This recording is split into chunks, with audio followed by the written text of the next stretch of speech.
So hello students, welcome back to my channel. So this is Jiya from Jiya's study. तो आज हम करने वाले हैं फ्रॉम एक्सरसाइज 13.1 क्वेश्चन नंबर 3। और क्वेश्चन नंबर 3 का फर्स्ट पार्ट हम कर चुके थे। Now next is part 2। इसमें हमें क्या करना था जी, हमें इसमें एक्सपोनेंशियल फॉर्म में इस वाले नंबर को लिखना था।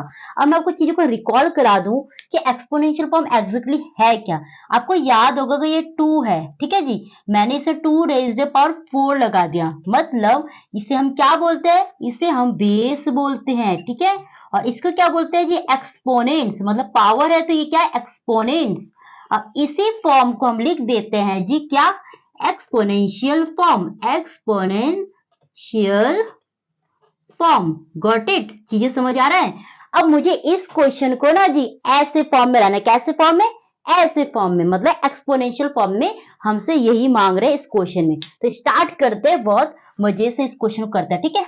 चलो फिर भैया, मेरे को दे रखा 343। अब मुझको इसमें कुछ ऐसा काम तो करना पड़ेगा, कुछ ऐसा काम करना पड़ेगा जिससे ये एक्सपोनेंशियल फॉर्म में आ जाए, मुझे पता चल जाए कि कितने टाइम्स। अच्छा एक बात और बताओ तो, अगर मैं लिखा 3 मतलब ये क्या बोल रहे हैं जी, 3 कितने टाइम्स है जी, 3 कितने टाइम्स है, 3 मल्टीप्लाई 3 मतलब 2 टाइम्स है ना। तो ऐसे ही हमें इसमें करना भी। अब देखो और मजा आएगा, पहले कर लेते हैं 3 4 3। अब मुझे ये पता करने के लिए इसके क्या निकालना है, एलसीएम। अब सवाल उठता है एलसीएम एक्चुअली है क्या। एलसीएम पूरा ये डिवीजन का पूरा खेल है, पूरा डिविजिबिलिटी रूल का पूरा रोल है। कैसे जी, मुझे ये पता लगाना है 343 का फैक्टर्स, मतलब ये किन किन टेबल में आता है, अगर किस टेबल में आता है कितने आता है, ये पता लगाना है। तो पहले मुझे कोई भी नंबर हो ना, मुझे देख लेना है कि इसके वंस में क्या नंबर है। इसके वंस में क्या नंबर है जी, 3। वंस पता है ना, इसको वंस डिजिट बोलते हैं, पता है ना जी। हाँ, तो इसका जो वंस में क्या नंबर है, 3 है। ये 3 देखते हमें समझ आ जा रहा है कि ये ऑड है, इवन है, बताओ। Yes, this is odd. मतलब ये ऑड है तो जितने भी ऑड वाला टेबल है उसी में ही आएगा, और उसी टेबल से ये इजीली डिविजिबल होगा। तो मतलब 2 के टेबल तो ये आ ही नहीं सकता, ठीक है जी। चीज समझ आ रहा है। 3 के टेबल में, 3 के टेबल में हम चेक कर सकते हैं, क्योंकि ये भी ऑड है और ये पूरा कंप्लीट नंबर ऑड है। अब 3 के लिए क्या रूल था, आपको याद होगा।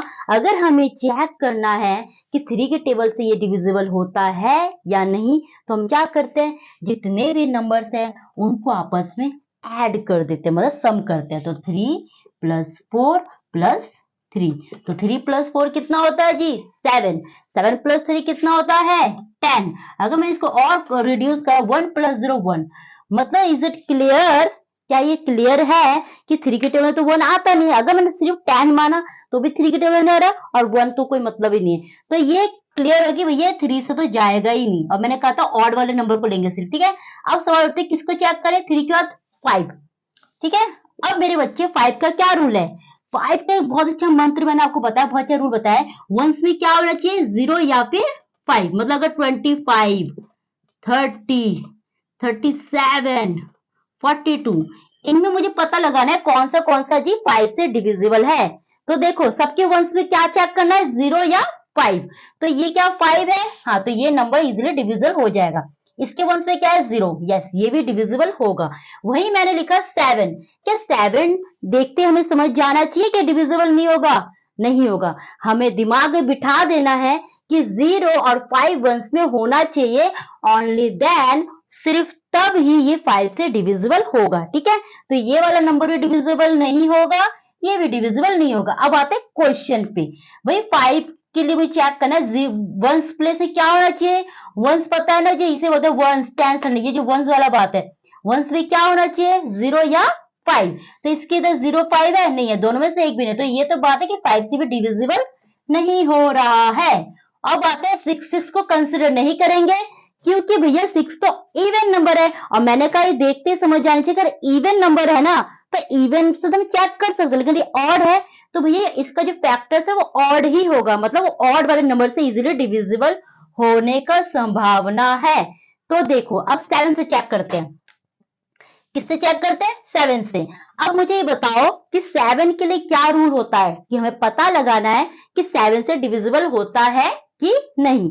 तो याद दिलाती मैं आपको, हमें करना क्या होता है, वंस वाले नंबर पे जो है ना, जो भी नंबर, तो वंस प्लेस जो भी नंबर होता है उसको हमें पहले आपस में 2 टाइम्स मल्टीप्लाई, मतलब 2 डबल बार, 2 टाइम्स, मतलब 2 से मल्टीप्लाई करो तो भी तो डबल ही है, तो मैंने 3 2 जार 2 बार, या फिर 3 प्लस 3 लिख दो, कोई फर्क नहीं पड़ता है।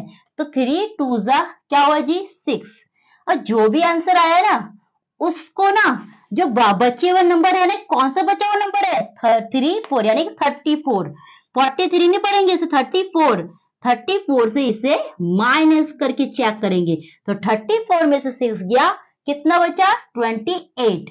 अब बताओ 28 7 के टेल में आता है, यस 7 4 जा, तो मतलब क्लियर है कि भैया ये 7 से तो इजीली डिविजिबल हो पा रहा है। अब मुझे ना यहाँ एक रफ वर्क करके चेक करना है, यहाँ चेक करना है कि कितने ज्यादा, ये तो कंफर्म हो गया कि ये 7 से डिवाइड हो रहा है, लेकिन कितने ज्यादा, चलो स्टार्ट करते हैं।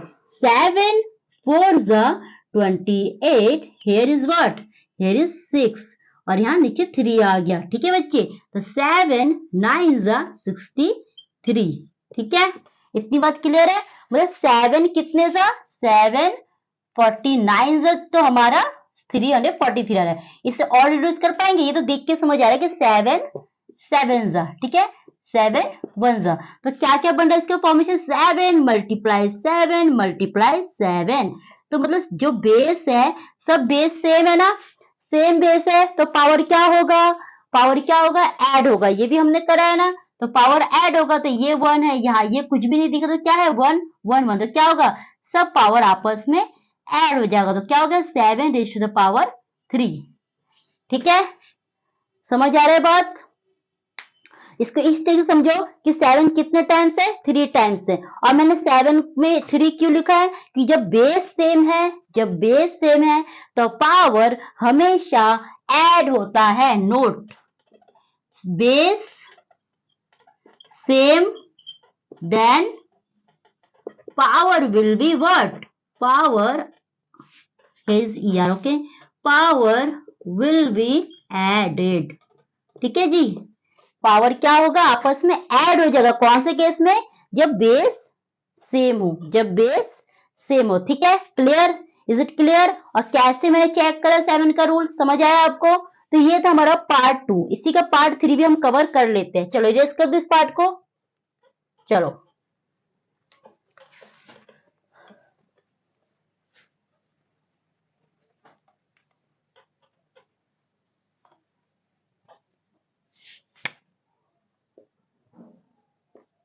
क्वेश्चन नंबर 3 हमारा बोल रहे हैं 7 2 9, इसमें भी हमें पता लगाना है, इसके एक्सपोनेंशियल फॉर्म बनाना है, क्या बनाना है एक्सपोनेंशियल फॉर्म, वो काम कौन करने में हेल्प करता है, वो हमें एलसीएम हेल्प करता है, 7 2 9। अब मुझे चेक करना है, पहले तो मुझे ये देखना है इसके वंस में क्या है, ऑड है, तो मतलब ये ऑड वाला फैक्टर ही होगा इसका, ठीक है, तो 3 से चेक करके देखें, 3 का क्या रूल है जी, इनको आपस में ऐड करना है, 7 प्लस 2 प्लस 9, ठीक है, 7 प्लस 2 9, 9 प्लस 9 क्या होगा 18, 1 प्लस 8 9, तो ये कंफर्म है कि 3 से तो डिविजिबल होगा, लेकिन कितने जा होगा जी 7 2 9 में, चलो आपस में डिवाइड करते हैं, 2 जा 6 4 जा 12, यहाँ 9, तो ये हो जाएगा क्या 3 2 4 3, तो और 3 से करो 3 8 1, ठीक है, यहाँ क्या होगा 81 को चेक करते हैं, हाँ 3 2 7 होगा, 2 7 3 9 3 3 जा 3 1 जा, मतलब मेरे बच्चे ये चीज समझ आ गया आपको कि 3 कितने टाइम्स पहले देख रहे, 3 multiply 3 multiply 3 multiply 3 multiply 3, 1 2 3 4 5 6 times है ना, वो यहां पर लिख देती हूँ, ठीक है, तो मतलब बेस सेम है, यहाँ क्या है बेस सेम है, ठीक है, तो पावर क्या होगा पावर ऐड होगा, तो करते हैं जी 1 2 3 4 5 6, सबके ऊपर 1 1 है ना, तो क्या होगा पावर 6 लिख देंगे, ठीक है जी, तो ये था हमारा एक्सपोनेंशियल फॉर्म और क्यों मैंने 6 लिखा ये भी हमें समझ आ गया है। तो इसी का पार्ट 4 भी हम अभी कवर कर लेते हैं। इसी का क्वेश्चन नंबर 4 मतलब पार्ट 4, क्वेश्चन नंबर 4 तो नहीं पार्ट 4 है और क्वेश्चन नंबर 3 का, ठीक है। तो क्या है 3 1 2 5, इस पे भी हमें क्या करना है, एक्सपोनेंशियल फॉर्म फाइंड आउट करना है। तो उसके लिए हमें पहला काम कौन करेगा, कौन हेल्प करेगा जी, हमें एलसीएम, ठीक है। एलसीएम बेसिकली है क्या, डिविजिबिलिटी चेक करना होता है ना। तो देखो बच्चे, हमें ये देख के समझ आ रहा है कि इसके वंश में क्या है, ऑड नंबर है। क्या है, ऑड। और कैसा ऑड है, 5 है। अब मेरे को ये देख के बिल्कुल कोई मतलब कठिन लग नहीं रहा ये पता लगाने में कि किससे डिविजिबल होगा।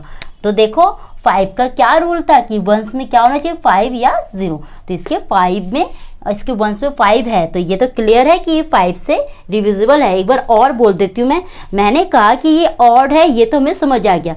उसके बाद हमें पता लगाना है कौन से टेबल, और इसके टेबल में ज़्यादा हमें समझने की जरूरत नहीं है क्योंकि ईजी है। इसके वंश में 5 है और 5 देखते हमारे दिमाग में हिट करना चाहिए कि भैया 5 के टेबल में तो आता है। क्यों, हमें वंश में 0 या 5 जैसे दिखेगा हम पता लगा लेंगे कि ये 5 से इजीली पूरी तरह डिविजिबल हो पाएगा। अब कितने, ये कंफर्म हो गया कि दैट ये डिवाइड तो होता है लेकिन कितने जा होता है, कितने के टेबल में आता है, मतलब कितने जा आता है वो कैसे पता लगाएंगे, हम डिवाइड चेक करके, डिवाइडिंग करके, ठीक है। तो करते हैं 5 6 जा 30, यहाँ 1 नीचे 2 आ गया तो 5 2 जा 10, यहाँ 2 यहाँ 5, तो क्या बन जाएगा 5 5 जा 25। मतलब यहाँ 5 बना दो सही से,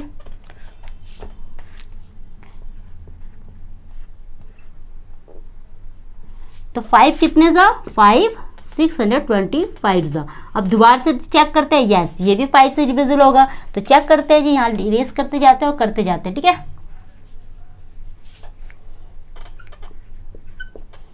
ठीक है बच्चे, तो 5 1 जा 5, यहाँ 1 या 2, क्या होगा 5 2 जा 10, यहाँ 2 यहाँ 5, ठीक है, ये 2 है तो ये 5 1 2 है। ये तो कंप्लीट 5 से होता जा रहा है। फिर 5 से चेक करो,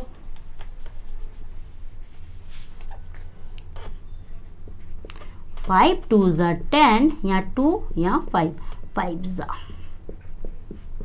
तो 5 25 है ना, 5 तो क्या होगा 5 5 जा 25, तो 5 1 जा। तो मतलब कितनी बार 5 से पहले देख दो, 1 2 3 4 5, तो 1 2 3 4 5। अब मेरे बच्चे बेस सेम है, जब बेस सेम है तो क्या करेंगे, पावर आपस में क्या हो जाएगा, कौन सा केस है, बेस सेम वाला, तो पावर आपस में ऐड हो जाएगा। तो कितने पावर से, 1 2 3 4 5, तो क्या करोगे, हाँ 5। तो this is the exponential form, ठीक है। तो ये थे क्वेश्चन नंबर 3 की all parts which we have done. तो नेक्स्ट क्लास में क्वेश्चन नंबर 4। तो ऐसे ही और भी इंटरेस्टिंग क्वेश्चन के साथ हम आएंगे और मज़ा आने वाला है आपको। और ऐसे ही बेसिक को हम कवर करेंगे। मैं आपको हमेशा बोलूँगी बेसिक को अपने स्ट्रांग बनाओ।